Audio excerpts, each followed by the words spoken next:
Welcome everyone to Straight Shoot, a wrestling podcast.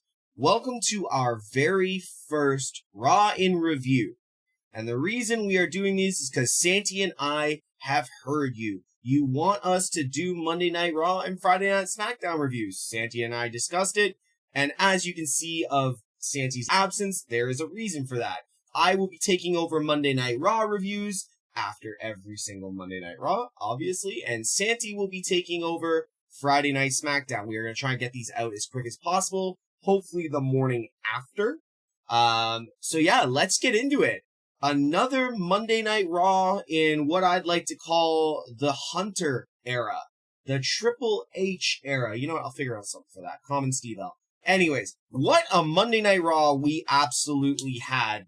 Great booking, Easter eggs, weird things happening left, right, and center.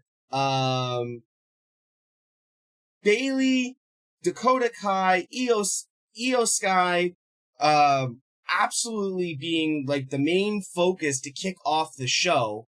I'm not going to go through every segment. I'm not going to go through all the matches, but I am going to go over the things that were really prevalent, and I think that WWE is doing well.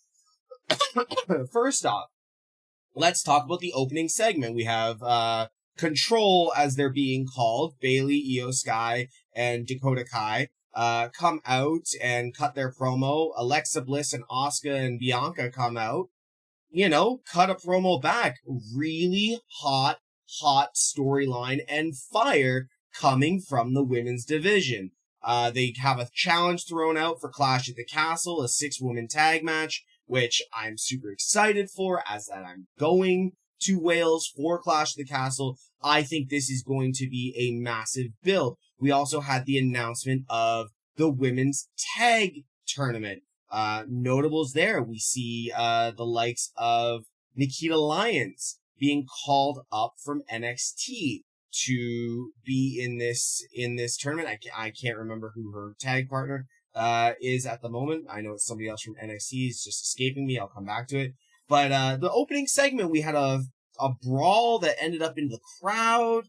Alexa Bliss going off the barricade, taking all the women out. Listen, great opening segment and very Attitude Era's late 90s, early 2000s vibes. Honestly, I enjoyed this. I really, really enjoyed this. I'm not going to give a rating for every single segment because we'd be here all day. Great way to start off the show. Next, we had Seth Rollins competing against Angelo Dawkins. First off, can we give Angelo Dawkins a little bit of credit here? This man looks like a whole new beast. He's been in the gym. He looks like he's leaning out and building muscle. He's showing great skill. Like, honestly, this was a really, really good segment.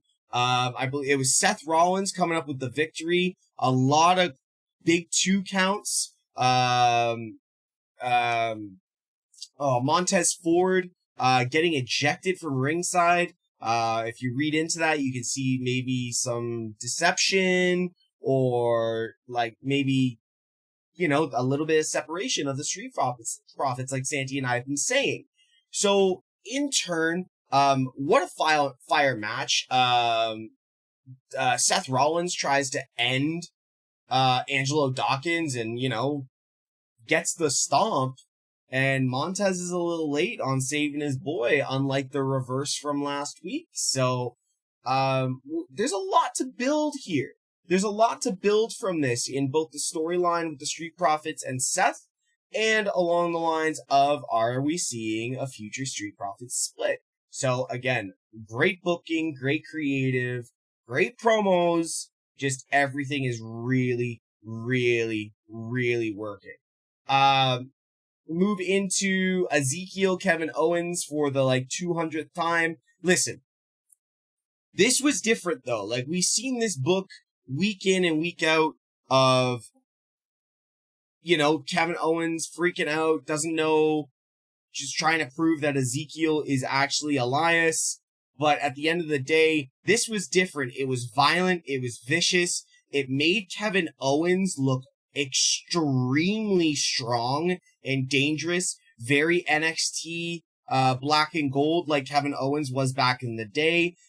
First time in a long time we've seen a spine buster on the corner of the ring. The match really didn't even end. It was just like, you know, the referee called for the people to come from the back. So they made Kevin Owens look awesome, powerful, without making Ezekiel look weak, and there's still room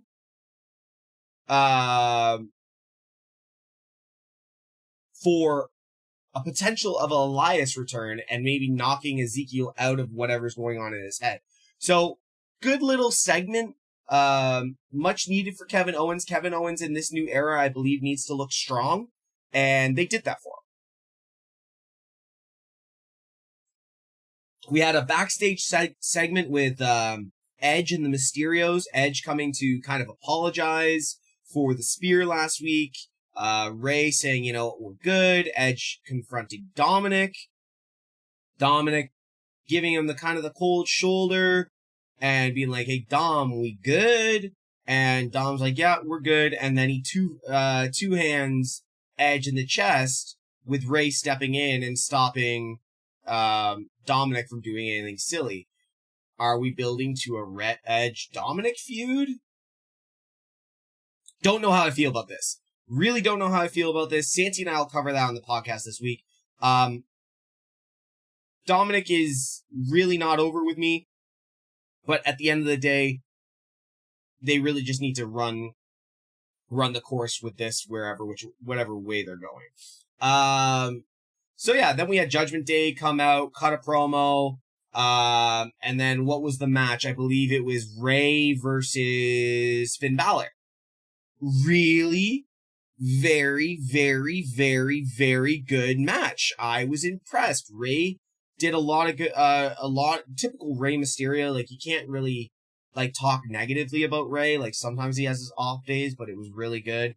But Finn Balor, talk about finally, like, everyone last week or a couple of weeks ago saying Finn should never have taken the pin at SummerSlam. Listen. Finn and Judgment Day, they're being booked as equals. They're not being billed as leaders, even though Finn is a much larger superstar than Damian Priest and Rhea Ripley. But the noticeable absent during this, and I'll get back to my thought in a second. The noticeable absent for this was Rhea Ripley, and we'll get to that point. But Finn getting a very decisive win with a distraction, obviously, from Rhea Ripley, carrying a battered and bloody Dominic out over her shoulder and just dropping him and holding him up. First off, can we just say, like, Dominic's really starting to look like Eddie Guerrero with that faux hawk and or the mullet. Listen. Are we sure they got the DNA test results on that storyline back in the 90s or the early 2000s correctly? Let me know in the comments. Then we had our first match for the women's tag tournament, and it was, again, Dakota Kai, Io Sky, and Dana Brooke and Tamina. First off, they gave Dana Brooke and Tamina some mic time, and we all knew, Dana Brooke was never going over in this whole thing. Neither was Tamina, but very impressed with the elements that they put in. I'm not going to say they were great, but I thought this match was very good. It needed what it needed just to push Io and Dakota. Happy they went through. We all know where this is going. Let's move on. I think I've missed a segment, a very pivotal segment, first segment, and if you weren't paying attention to Monday Night Raw and you were just focused on the direct screen, you need to remember this is Triple H booking. You can't just watch what's going on in the foreground. We had Kevin Owens getting interviewed by your Irishman there, asking why he reacted and did what he did to Elias. Kevin Owens cuts typical Kevin Owens promo, which is savage, but then you look in the background and you see a car wrapped around a pole. And you got Piper and Nikki ASH and a bunch of security trying to figure out what's going on. And you're like, what is going on? Like, this is circa I did it for the Rock, you know? And I missed it originally. I didn't know what was going on. I saw Piper and Nikki ASH out there, but it really wasn't recognizable at the start until I started looking through Twitter and people were like, hey, we're going to talk about the car accident? And I'm like, what fucking car accident? I had to go back and look. And damn. So we had a nice big Easter egg right in front of us and a lot of people missed it. And if you didn't miss it, that's fine. You're more eagle-eyed than I was at the start. So obviously all you're talking about is what's going on in this match? What's going on in this match? Why, or in this promo? Why is there a car wrapped around the pole? And, like, that car hit that pole. It was dented. The glass was busted out. Like, it was crazy. So, really notable moment. Let's go back into the matches. We had Champa and Bobby Lashley for the U.S. title. Now, first, I thought Champa was going over here. Normally on a Monday Night Raw segment, or a televised segment, not a premium live event, and they build it noticeably. Like, the challenger gets a promo, there's the dedication to Harley Race. Excuse me. There was the dedication to Harley Race. There was, obviously, the Miz in the corner of Champa. Huge build in ring for the announcements. It just felt drawn out that this is going to be a moment where they're finally going to push Champa into a title run, which he rightly deserves. I would have found it a little early, but I still found it interesting. Let's talk about the match first. Bobby Lashley and Tommaso Ciampa told a story in this match, and it was beautiful. Everything that Ciampa needed in this match, he got. Near falls left, right, and center. Nobody looked weak in this match. Nobody. Ciampa looked like a great heel. Bobby looked like a fantastic face, carrying the American title or the U.S. title with pride. Nobody looked weak at the end of this match, and this is just going to add more fire to this feud. So, yes, Bobby Lashley got the W on this, and it was, like, I'm not mad about it. I'm not mad. I just really think that there's more to tell here, which is great. So phenomenal match. If I was going to give a ranking on this match, I'd give it an A minus 4.5 out of 5. It was a great match. Very great match. Could have been saved for the main event, but obviously we will get to the main event. Oh, God. I'm just going to skip this. Omos butchered 2 jobbers. No idea why that was even put on television. That could have been saved for main event. Personally, don't care. Either do something more significant with Omos or keep him off TV.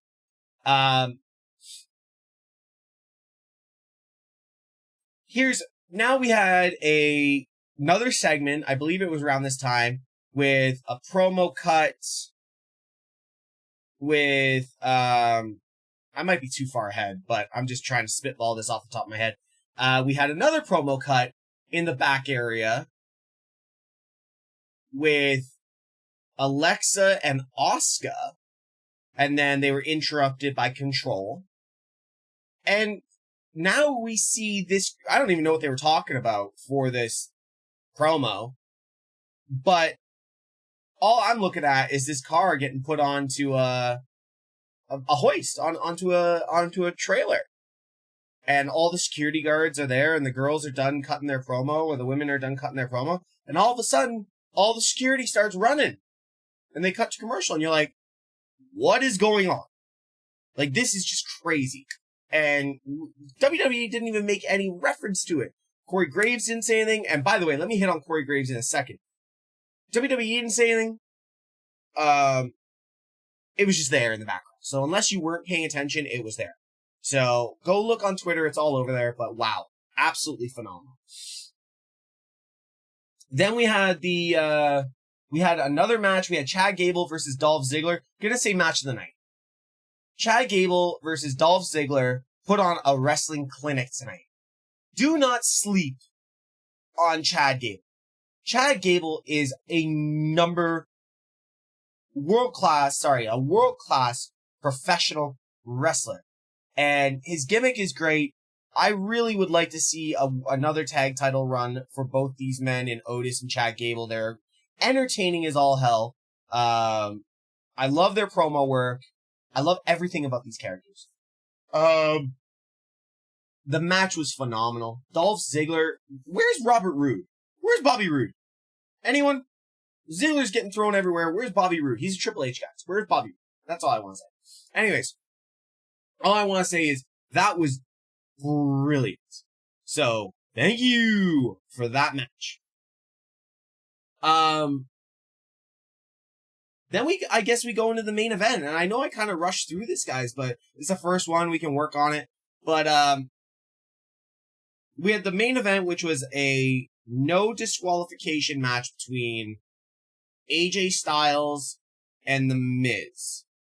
First off, I'm really enjoying The Miz's work right now because it seems like he's got more freedom to be a bit more of a creative mastermind, and I'm loving this. AJ Styles, first off, great match. Great spots. The phenomenal Champa getting involved. The phenomenal forearm diving into the chair, which is a very dangerous spot, which they executed perfectly. This was a phenomenal, no pun intended, match. Great way to end the show. AJ comes out with the Styles Clash. By the way, can we talk about how that chair spot into the Miz's finisher, and AJ pretty much sells it on a 2 count. I was howling laughing. I thought that shit was hilarious. Either way, it was funny as all hell. But AJ comes out with the victory. Another, 3.5, 4-star match, out of everyone. It seems like everyone is bringing the level to their game up, and I'm not disappointed by it. And then AJ's celebrating in the ring, and there's someone being arrested in the front row, and looks like a fan. Looks like a fan's being arrested, and AJ kind of pans over and looks at the corner, and WWE doesn't really pay attention. They kind of angle shot it. And, sorry. Talking too fast, not getting enough oxygen here. And then all of a sudden, Dexter Lumis? First off, go back to our second last video before this one, and let's talk about Santi and I calling this. Thank you. WWE, hire us. We can book just as well as you can. Dexter Lumis getting dragged out in handcuffs. Is Dexter Lumis the one who crashed the car? Is Dexter Lumis just drunk in the front row? Is this creative? Is this Triple H at his best? Either way, Monday Night Raw was awesome. I'm going to go to a little addition into this. Corey Graves was on some bullshit tonight, and I loved every single second of it. Corey Graves was dropping hints about possible returns without even people catching it. Corey Graves annihilated Byron Saxton 2 or 3 times. I think during the AJ Miz match, they were using weapons, and AJ and Miz are on a spot on the table, and Corey Graves goes, "You might as well use Byron Saxton as a weapon. He's right there and pretty much a tool." Like, Corey Graves is a blessing to the Monday Night Raw commentator table. I know he's cleared to wrestle, and he'll probably wrestle sooner or later, but he ruined the Pittsburgh Steelers, or the Penguins. I can't remember who he was talking to. He ruined the Penguins talking about Cleveland or something like that. Like, some of his comments tonight were so good. So Corey Graves, you get a 4 out of 5 just for being you. And I'm not kissing your ass because you ruined me on Twitter 5 years ago. I'm just saying, Corey Graves, you made Monday Night Raw more enjoyable than it already was. So, I think that's it, guys. Monday Night Raw this week, I am going to give, and we are going to do reviews, so I'm probably going to put the review, like, right here. Monday Night Raw tonight, I am giving a 8.1 out of 10. It would have been higher if they had not put that Omos BS on there. Maybe given us, you know, you're never going to get a perfect 10. And if you do, I'm going to be really impressed. But I'm going to give it an 8.1 out of 10. So that's our Monday Night Raw review for August 8th, 2022. My name's Steve. I'm from the Straight Shoot Wrestling Podcast, obviously. If you do not follow us on YouTube, make sure you put the bell on, subscribe. If you want to look for more of my content, you can find me in the links below. I'm on twitch.tv/Mr. Tesh. You can find me on TikTok at Mr. Tesh. And obviously make sure you go follow our Twitter as well at twitter.com/straightshootpc. Guys, I look forward to hearing your opinions in the comments. Tell us what you want different from these types of episodes. And look forward to our podcast coming out, this week, a couple more straight shoot quick shoots, and then obviously Santi's SmackDown review for Friday. Guys, take care of yourselves. All the best. Throw it up.